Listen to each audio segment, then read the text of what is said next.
وادی کے متعدد اضلاع کی طرح جنوبی کشمیر کا اننت ناگ ضلع بھی حالیہ طوفانی بارشوں اور سیلاب سے شدید متاثر ہوا ہے۔ کانٹھ گنڈ علاقے میں قائم گورنمنٹ مڈل اسکول کی عمارت بری طرح متاثر ہوئی، جس کے باعث کلاس رومز اور دیواریں ناقابل استعمال ہو چکی ہیں اور طلباء کی تعلیم متاثر ہو رہی ہے۔ منصف ٹی وی کے اننت ناگ سے دین عمران کی یہ رپورٹ۔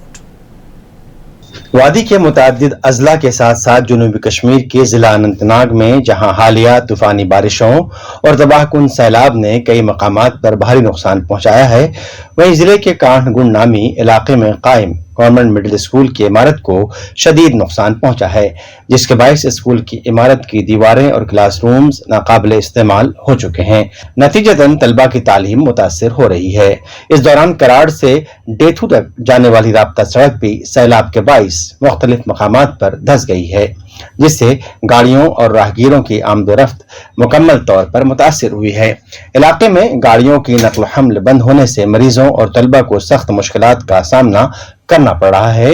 مقامی لوگوں کے مطابق یہ سڑک دیگر کئی علاقوں کو آپس میں جوڑتی ہے، تاہم سڑک کے دھس جانے سے عوام شدید مشکلات کے شکار ہیں۔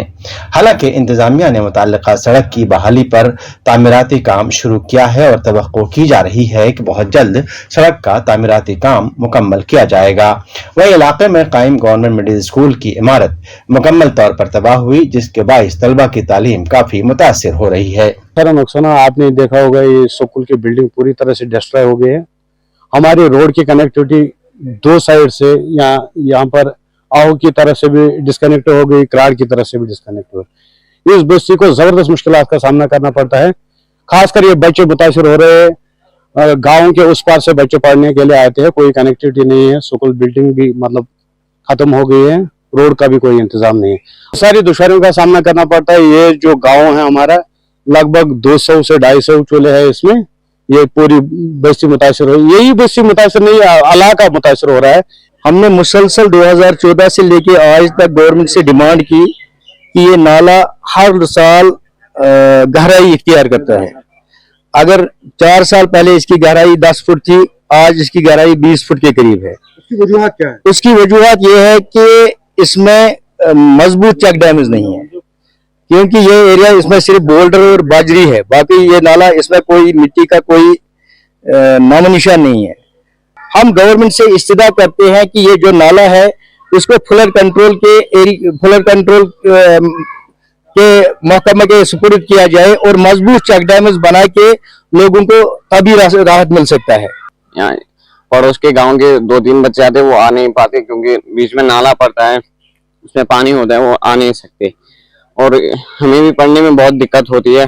2 کلاس روم اور یہاں بیٹھ کے بھی پڑھاتے ہیں، بہت دشواریاں ہوتی ہے۔ ایک کلاس میں 2-3 کلاسز ہوتے ہیں، دھیان بھی نہیں ہوتا پڑھائی کی اور۔ کیا اپیل رہے گی اعلیٰ حکام سے؟ ایک اور بلڈنگ چاہیے۔ مقامی لوگوں نے ضلع انتظامیہ سے اپیل کی ہے کہ اسکول کی عمارت کی مرمت ہنگامی بنیادوں پر شروع کی جائے تاکہ تعلیمی سرگرمیاں معمول پر آئیں۔ انہوں نے زور دے کر کہا کہ اگر بروقت اقدامات نہ اٹھائے گئے تو علاقے کے بچوں کی تعلیم بری طرح متاثر ہو سکتی ہے۔ منصف ٹی وی کے لیے اننت ناگ سے دین عمران کی رپورٹ۔